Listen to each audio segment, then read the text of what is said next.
Assalamualaikum warahmatullahi wabarakatuh. Baik, di sini kelompok kami akan menjelaskan tentang pewarnaan graf, yaitu untuk memenuhi tugas mata kuliah Matematika Diskrit. Baik, di antaranya kelompok kami ada saya sendiri, Indasari Armawanti, Deva Parina, dan Rena Maulina. Baik, sebelum kita masuk lebih dalam lagi apa saja yang ada di dalam pewarnaan graf tersebut, sebaiknya kita akan membahas apa itu pewarnaan graf yang sebelumnya akan saya jelaskan sendiri.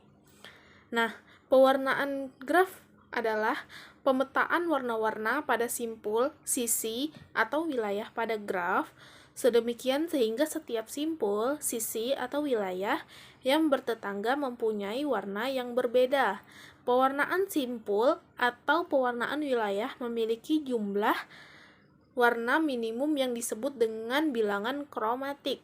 Nah, dan pewarnaan sisi memiliki jumlah warna minimum yang disebut dengan indeks kromatik. Nah, yang pertama, ada tiga macam pewarnaan pada graf. Yang pertama ada pewarnaan simpul. Nah, apa sih yang disebut dengan pewarnaan simpul?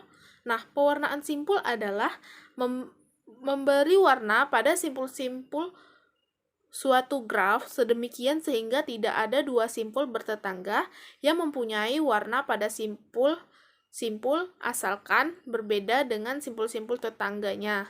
Dalam graf, kita juga menginginkan agar jumlah warna yang digunakan untuk mewarnai simpul-simpul disebut bilangan kromatik dari graf G. Baik, saya Devi Parina, saya akan melanjutkan penjelasan dari teman saya. Dan di sini saya akan menjelaskan tentang bilangan kromatik. Bilangan kromatik dari graf G adalah jumlah warna minimum yang diperlukan untuk mewarnai graf.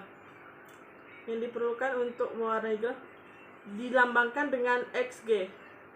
Bisa dilihat pada gambar, itu ada banyak berwarna, ada yang mulai dari 2 hingga sampai 4. Selanjutnya ada pewarnaan sisi pada graf. Yang definisinya yaitu adalah pewarnaan sisi pada graf adalah pemberian warna pada sisi di graf demikian sehingga setiap dua sisi yang bertetangga memiliki warna yang berbeda. Berdasarkan definisi, diberikan contoh pewarna sisi pada graf. Contohnya adalah graf B dengan himpunan simpul B, F1, F2, dan F4. Dan dengan himpunan sisi E1, E2, E3, sampai E6. Bisa dilihat contoh pewarnaan pada grafnya di gambar. Baiklah, di sini saya akan menjelaskan tentang pewarnaan wilayah pada graf. Nah, pewarnaan wilayah pada graf adalah pemberian warna pada wilayah di graf sedemikian sehingga setiap dua wilayah yang bertetangga atau terhubung langsung memiliki warna yang berbeda. Nah, artinya bisa kita katakan jika dua wilayah yang berhubungan itu dengan satu warna, maka kita tidak bisa membedakan ini wilayah mana dan ini wilayah mana. Nah, di sini ada contoh diberikan graf dengan himpunan R1, R2, R3 sampai dengan R6. Nah, di sini terdapat pewarnaan wilayah di mana R1 diberi warna hijau, R2 merah, R3 biru, R4 merah, R5 hijau, dan R6 biru. Nah, untuk pewarnaan wilayah ini paling banyak menggunakan warna itu sekitar 3 atau 4 warna saja.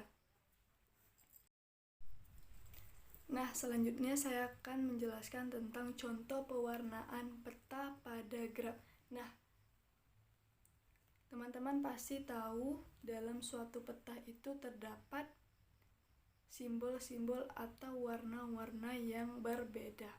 Nah, kenapa dilakukan pewarnaan pada peta? Agar bisa membedakan antara wilayah satu dengan wilayah lainnya yang berhubung. Nah, di sini bisa teman-teman lihat contoh Dari pewarnaan petanya terdapat peta Tegal Rejo, Jetis, Gondongkusumo, dan sebagainya yang bisa teman-teman lihat pada peta yang saya tampilkan ini, di mana kita simbolkan untuk V30 itu untuk Tegal Rejo, P32 itu untuk Wiro Brajan, dan seterusnya yang bisa teman-teman lihat pada tampilan saya ini. Nah, setelah kita mendapat petanya, peta suatu wilayah atau suatu daerah, kita akan memulai untuk mewarnakan peta tersebut. Nah, sebelum kita mewarnakan peta tersebut, kita akan menggambar graf planar dan juga graf dual. Nah, yang bisa teman-teman lihat pada gambar selanjutnya itu merupakan graf dual.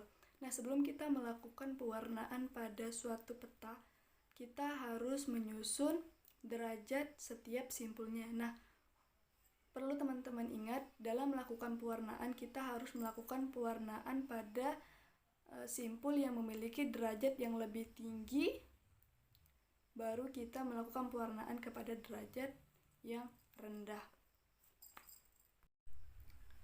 Nah, di sini bisa teman-teman lihat pada gambar di mana antara wilayah 1 dan wilayah 2 yang terhubung itu kita berikan warna yang berbeda agar terdapat perbedaan antara wilayah 1 dengan wilayah 2 walaupun mereka saling terhubung. Artinya dipisahkan, misalnya di sini warna hijau, biru, dan kuning. Baru masuk lagi ke biru, hijau, kuning, agar bisa membedakan wilayah-wilayah yang berdampingan supaya bisa terlihat beda dengan pewarnaan tersebut. Jadi tidak seharusnya wilayah-wilayah yang berdekatan itu diberikan warna yang sama. Nah, jika wilayah yang berbeda diberikan warna yang sama, maka kita tidak akan bisa membedakan ini wilayah apa dan ini wilayah apa. Jadi inilah fungsi dari pewarnaan peta. Baiklah, sampai di sini saja penjelasan saya tentang pewarnaan pada peta wilayah. Artinya di sini sebelum kita melakukan pewarnaan pada peta atau wilayah, kita harus membuat graf planar dan juga graf dual agar memudahkan kita untuk memberikan warna. Nah, sebelum itu kita harus menyusun simpul-simpul yang memiliki derajat yang paling tinggi hingga derajat yang paling rendah untuk memberikan pewarnaan.